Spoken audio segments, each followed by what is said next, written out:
¿Alguna vez te has preguntado por qué millones de personas abrazan una creencia sin cuestionarla, entregando su libertad y su razón en algo intangible?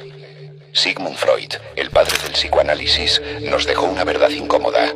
La religión no es solo una búsqueda espiritual, sino un mecanismo creado para controlar, manipular y proteger nuestra mente de la realidad. En su obra El porvenir de una ilusión, Freud plantea que la religión es una ilusión, un consuelo inventado para calmar el miedo y la incertidumbre que el ser humano siente ante un mundo caótico y aterrador. Pero este consuelo tiene un precio: la entrega de nuestra autonomía, la sumisión a dogmas y la obediencia ciega ante figuras de autoridad que se alimentan del miedo y la culpa.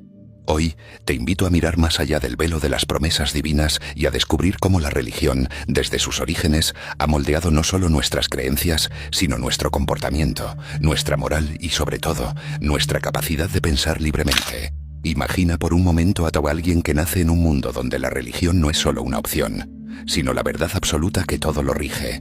Desde niño, le enseñan que sus pensamientos, sus deseos y hasta su forma de ser deben estar alineados con un conjunto rígido de reglas. Que cuestionar es pecado, que la duda es una traición y que el amor o la libertad solo se alcanzan si se obedece sin cuestionar. Ese alguien crece con una voz interior que no le pertenece realmente, una voz llena de miedo. Miedo a no ser suficiente, miedo a la condena eterna, miedo a defraudar a un Dios que lo vigila en silencio. Esa persona vive en un constante estado de tensión interna, donde la culpa es un compañero constante que le susurra que nunca es bastante bueno, que siempre está en falta, que merece castigo. Y así, en ese tironeo entre la necesidad de amor y aceptación y el temor al castigo, se va formando una prisión invisible, un laberinto emocional donde la libertad se siente lejana, casi imposible. Freud veía esto con ojos que no solo analizan, sino que sienten la carga humana detrás de esas cadenas. La religión, nos dice, no es solo un conjunto de creencias, sino un sistema que se alimenta del miedo para mantener el control. Ese miedo no es abstracto ni lejano, es vivido en la piel de millones. El miedo a ser rechazado por la comunidad, a ser marcado como hereje, a ser excluido de ese amor divino prometido. Es una forma sutil pero poderosa de manipulación que transforma la esperanza en sumisión. Y aquí está la paradoja más cruel. El mismo sistema que promete salvación también impone reglas que pueden destrozar la salud mental y emocional de quienes lo siguen. La culpa profunda puede generar ansiedad, depresión y hasta odio hacia uno mismo. Todo en nombre de una fe que debería ser liberadora. Pero ¿qué pasa cuando alguien comienza a sentir ese malestar? Cuando la mente empieza a cuestionar, aunque sea en silencio, y el alma busca un respiro. El camino se vuelve oscuro y solitario porque el abandono de la ilusión puede significar la pérdida de la familia, de amigos, de la comunidad entera. El precio por pensar libremente es altísimo. Por eso, millones viven en ese conflicto interno sin poder expresarlo, atrapados en un sistema que no solo dicta qué creer, sino cómo sentir y cómo vivir. Freud nos invita a mirar esta realidad sin velos. La religión, en su esencia psíquica, puede ser una ilusión que consuela, sí, pero también una jaula que paraliza. La verdadera libertad exige enfrentar el vacío que esa ilusión deja cuando se desmorona. El miedo a la nada, a la soledad, a la incertidumbre. Es un salto al abismo donde no hay respuestas fáciles ni promesas de consuelo. Pero ese salto, por doloroso que sea, es el único camino hacia una vida auténtica. Una vida en la que el sentido no venga impuesto desde afuera, sino construido desde el interior, con toda la complejidad, la incertidumbre y la belleza que eso implica. Porque vivir libre implica asumir el riesgo de la duda, de la imperfección, del dolor. Y es en esa aceptación donde se encuentra la fuerza verdadera para ser plenamente humano. Ese salto al abismo de la libertad no es un acto sencillo ni común. Para muchas personas, abandonar las certezas religiosas implica enfrentarse a una soledad profunda, una sensación de vacío que no se parece a nada conocido. Es la pérdida de un mundo ordenado, donde todo tenía sentido porque estaba dictado por un poder superior. De repente, el suelo bajo sus pies se vuelve movedizo, y la pregunta ¿qué sentido tiene todo esto? Se convierte en un eco persistente y doloroso. Este vacío es paradójicamente el espacio donde nace la auténtica búsqueda. Pero para llegar ahí, primero se debe atravesar un duelo intenso. El duelo de las creencias, el duelo de la identidad impuesta, el duelo del amor condicionado.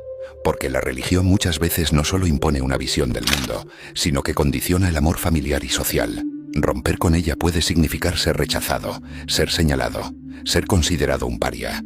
Esa amenaza social es un ancla poderosa que mantiene a millones encadenados incluso cuando sus corazones anhelan otra cosa.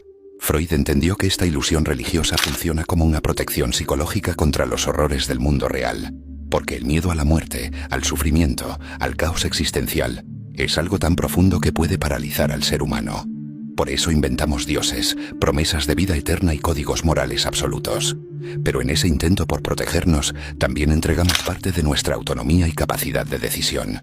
Nos volvemos dependientes de una narrativa que promete paz, pero que exige obediencia ciega. Y aquí es donde se vuelve más doloroso. La religión no solo moldea la mente, sino que modela el alma y el cuerpo emocional.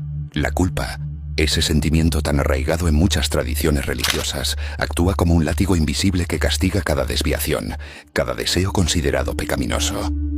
Esa culpa es una prisión interna que desgasta la autoestima, que inhibe la expresión auténtica y que genera un constante conflicto entre lo que uno siente y lo que debería sentir según el adoctrinamiento.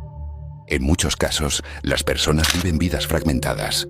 Una parte de ellas desea libertad, cuestionamiento, amor incondicional y sentido propio, pero otra parte está atrapada en el miedo, la culpa y la necesidad de aceptación. Esta lucha interna es agotadora, silenciosa y a menudo invisible para el mundo exterior. El dolor de esta división es real y profundo. Es la historia de quienes en secreto cuestionan, dudan o incluso rechazan sus creencias, pero temen las consecuencias de expresarlo. Es la historia de quienes cargan con heridas emocionales porque amaron, pero también temieron y se castigaron a sí mismos bajo el yugo de dogmas inflexibles. Y sin embargo, esa misma lucha puede convertirse en el motor de una transformación poderosa. Porque cuando una persona comienza a cuestionar el sistema que la controla, cuando empieza a reconocer la manipulación que ha vivido, se abre una puerta a la libertad auténtica. No la libertad cómoda de creer sin pensar, sino la libertad valiente y dolorosa de construir sentido a partir del propio pensamiento, del propio sentir. Esa libertad implica asumir la responsabilidad de ser uno mismo, con todas las dudas, imperfecciones y temores que eso conlleva. Es un proceso que exige coraje para enfrentarse al rechazo social, a la incertidumbre y al miedo existencial, pero también es la única vía para recuperar la dignidad plena y la integridad del ser. Porque vivir bajo la sombra de la ilusión religiosa puede dar consuelo, sí, pero a costa de perder el poder sobre la propia mente y emociones. Romper ese hechizo significa despertar, y ese despertar no es un camino fácil, pero sí es el único que conduce a una vida auténtica, libre y plena. Así que si en algún momento sientes ese conflicto interno, esa tensión entre lo que te enseñaron y lo que realmente sientes, recuerda que no estás solo. Esa lucha es el preludio de una revolución personal, un renacer que puede llevarte más allá del miedo y la culpa hacia un espacio donde tú defines tu verdad, tu sentido y tu libertad. No se trata de negar la espiritualidad o el sentido profundo que muchos encuentran en la religión, sino de reconocer cuando esa búsqueda se convierte en una prisión, de entender que la verdadera espiritualidad no exige sumisión ni miedo, sino un diálogo honesto con uno mismo, una exploración valiente del misterio de la existencia sin cadenas impuestas. Porque solo cuando rompemos con las ilusiones que nos manipulan, podemos realmente conectar con lo más auténtico de nuestra humanidad y vivir con la plenitud de la libertad interior. Pero esta liberación personal, esta rebelión silenciosa que muchos viven en su interior, no ocurre en un vacío social ni psicológico. Las religiones, al ser sistemas de poder milenarios, han tejido redes de influencia tan profundas que moldean no solo creencias, sino también la estructura misma de nuestras comunidades, familias y culturas. No es solo una batalla interna, es un choque con un mundo que muchas veces no está preparado para aceptar la duda, la crítica o el rechazo de sus propias certezas. Cuando una persona comienza a cuestionar el dogma, no solo desafía un conjunto de ideas, desafía la identidad misma que le fue asignada, la pertenencia a un grupo, el sentido de seguridad que le dio la estructura religiosa. Esto puede provocar rupturas dolorosas, aislamientos y conflictos familiares o sociales que muchos no están dispuestos a afrontar. En ese sentido, la religión funciona también como un sistema de cohesión social que paradójicamente aísla y reprime la individualidad. Es por eso que el poder de la religión se extiende más allá de la mente. Penetra en lo más profundo de las relaciones humanas. El amor, el respeto y la aceptación a menudo dependen de la conformidad con ciertas creencias. La presión social para adherirse a la fe no es solo un mandato espiritual, sino un mecanismo de control emocional que asegura la continuidad del sistema. La culpa que Freud describía no solo es interna, se amplifica con el miedo al rechazo social, a la exclusión o incluso a la condena pública. Esto genera un tipo de sufrimiento particular, una lucha silenciosa que muchos viven en soledad. Personas que se sienten atrapadas, divididas, que sufren por no poder expresar su verdad sin temor a perder lo que más aman. Y sin embargo, esta tensión puede ser también un catalizador para el despertar, porque sentir ese conflicto es una señal de que la mente y el espíritu están buscando algo más allá de las cadenas impuestas. Ahora, pensemos en el efecto generacional de este fenómeno. Muchas veces, el adoctrinamiento comienza en la infancia, cuando la mente es más vulnerable y la capacidad crítica apenas se desarrolla. Los niños